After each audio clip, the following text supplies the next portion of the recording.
Hello, my name's Angela and today I'm going to be demonstrating how to make a Victoria sponge cake. For those of you who don't know what that is, it's a simple sponge cake, so you could use a box mix for this, and it's sandwiched together with whatever filling you like, normally jam and cream or fruit preserves or lemon curd, whatever you particularly like. So without further ado, let's get going. My ingredients are here: a cup of butter, a cup of sugar, 4 eggs, 1 1/4 cups of flour, and 3 teaspoons of baking soda, and I'm going to use some vanilla extract for flavor. I have 2 types here, as you can see. I have pure vanilla extract, and I also found French vanilla extract, and I thought that the 2 flavors together would be lovely, as one is a little milder and richer tasting than the other. So here we go. First, prepare your baking pans. I have 2 9-inch baking pans here. I have greased and floured them. This is what it looks like. This is how it's done. You get some softened margarine. Use a silicone brush, or you can even use the paper that it comes wrapped in, and you brush your baking tin all over. Be a little generous with it because you don't want it to stick. There's nothing worse than trying to turn out a cake and the edges or the base of the cake sticks to the baking pan. So this is brushed, and just to make sure that it will come out easily, we're now going to add a little bit of flour and turn the flour around in the baking tin. As you can see now, the whole tin is nicely coated with a layer of flour and margarine. We can discard the excess back into the bowl that I got it from. And my 2 tins are ready to go. As soon as I'm finished making my cake, that's what they'll go into. Next thing we do, sift our flour and our baking powder together.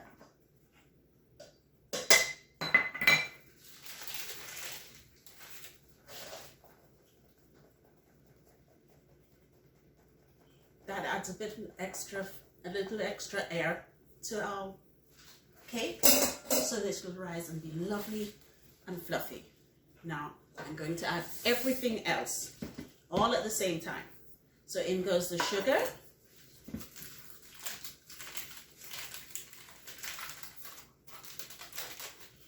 the softened room temperature margarine or butter, whichever one you prefer to use. I use this one because it still tastes buttery even though it's margarine, but it costs a fraction of the cost of butter, and we only use it when baking. Now, as for the eggs, I always crack the eggs into a separate bowl before I add them to my mixtures, just in case one of those eggs has gone off.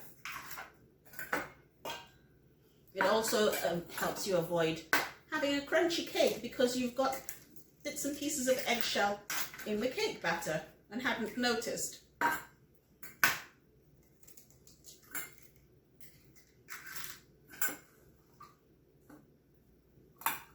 Last but not least, I'm adding my vanilla essence.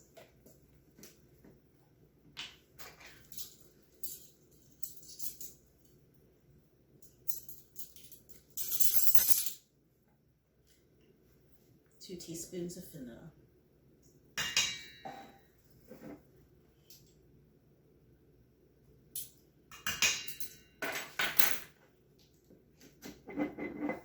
Because sometimes the flavour is not quite as rich as it ought to be. And now we mix.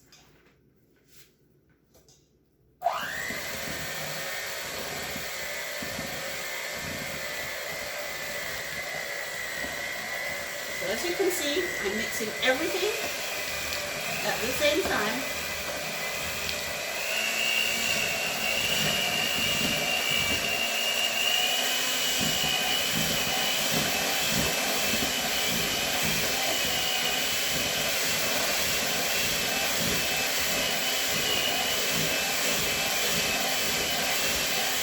And it doesn't take long to mix everything in and make a lovely, smooth mixture.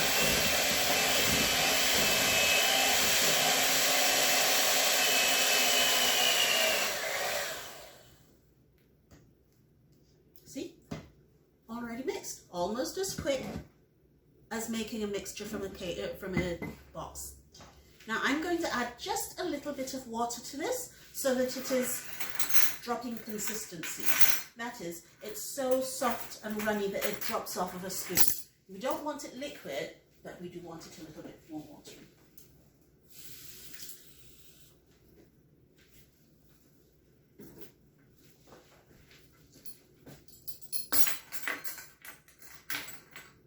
So I'll only need a couple of teaspoons or so of water.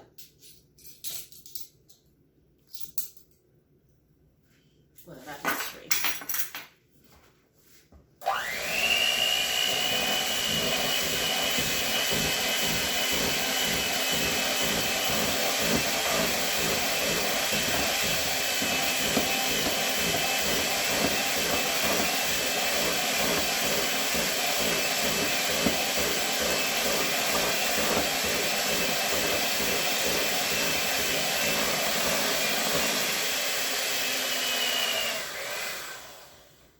Go. Everything's mixed together. Get a spatula. One's a little small. Get a large one.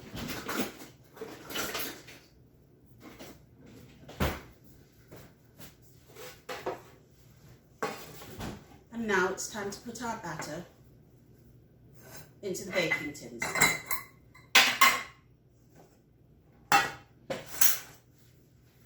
Resetting the oven to 325 degrees.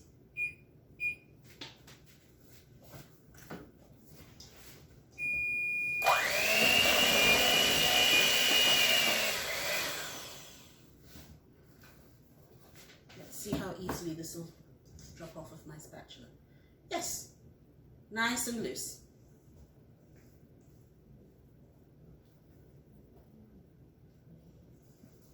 Now I've turned it over and it looks to me as though there's just a tiny drop at the very bottom that didn't get beaten properly. So we'll give it another quick whip.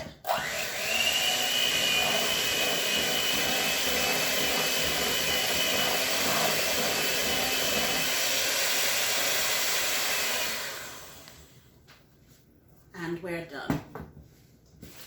So now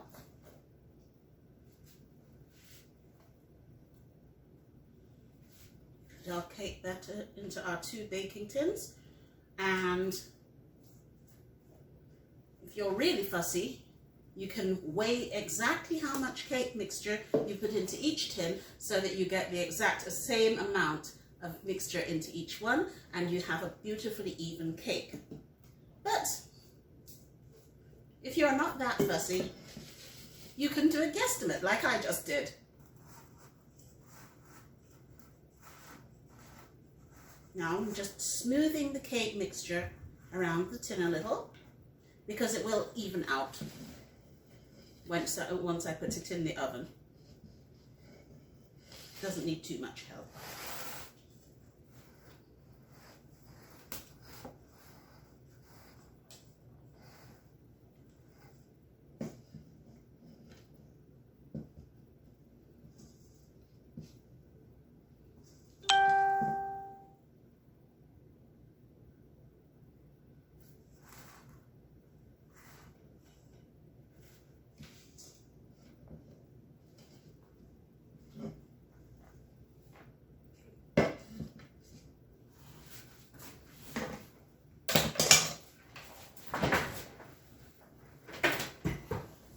That's the cake batter done.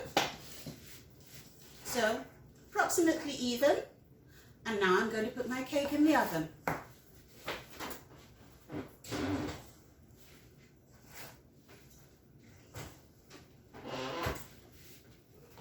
So we'll leave those two in the oven for around half an hour or so at 325 degrees. And now we'll be going on to what it looks like to decorate this. So now that we've got our cakes nice and cold, I have one stored over here, and I'm going to put the jam on this one, which I have warmed up thoroughly first. Actually, I overheated it, so it overflowed a little bit, but warming the jam up makes it easier to spread on your cake. So here we go with our jam. Also, I've chosen one that is brightly coloured so it shows really very well when you cut the cake. And in this case, I'm using some raspberry jam because that's what my family likes.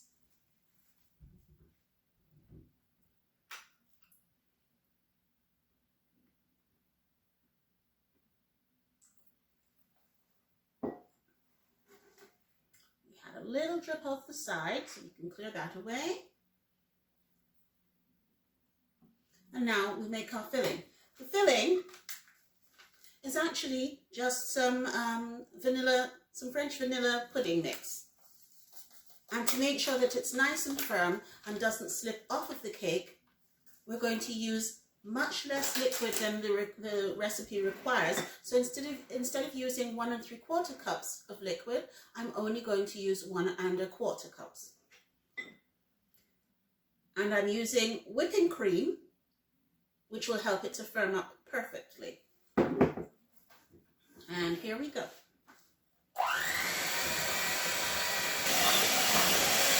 Okay,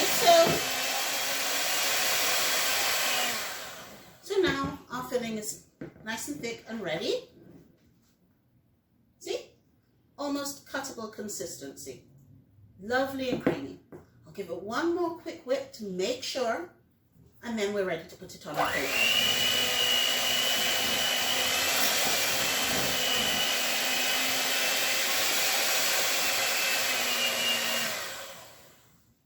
There we go.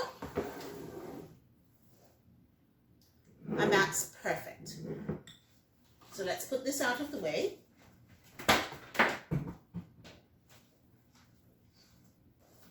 And we're going to put it on the cake now.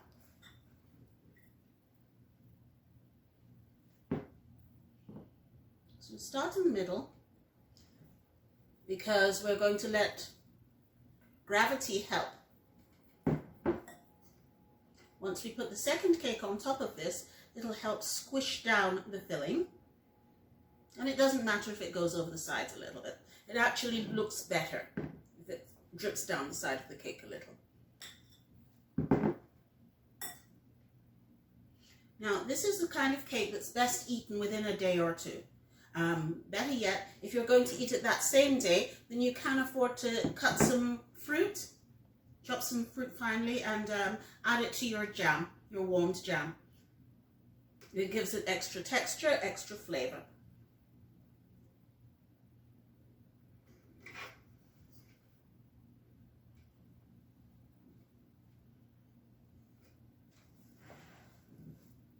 So just a little more cream.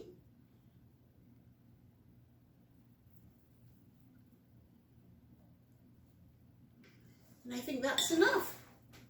And now I'm going to get the other cake to put on top of it.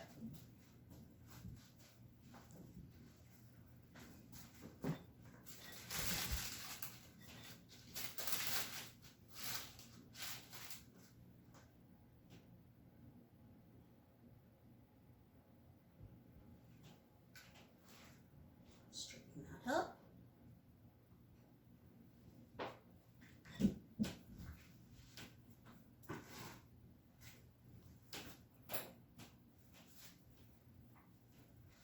And for our finishing touch, a little icing sugar. Sifted over the top.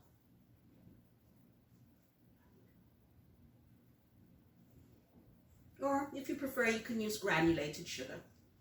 It just gives it a very pretty finish. So, all our preparation work is done now. You can put all of those aside.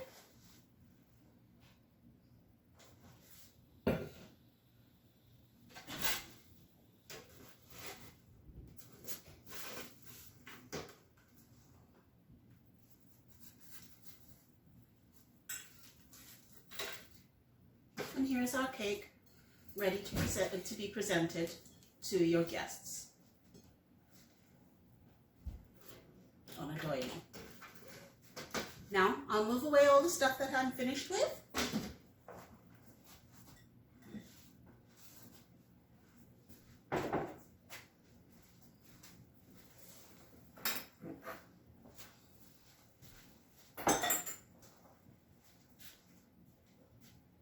And if you'd like to see what it looks like inside,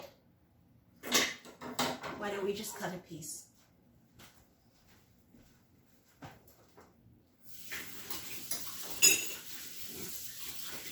That looks too much.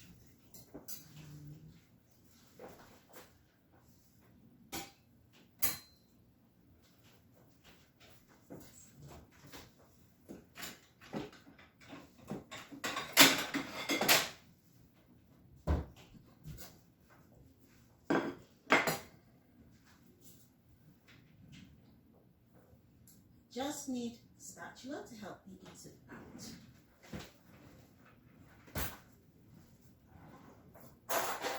And here we go.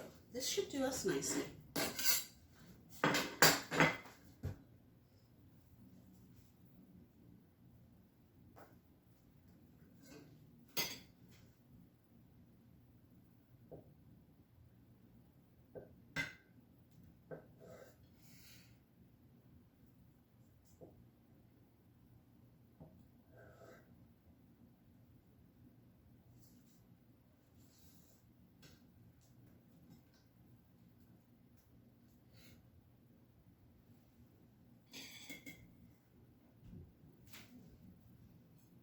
And here is what our cake looks like. Here's what our cake looks like when it's finished. Enjoy!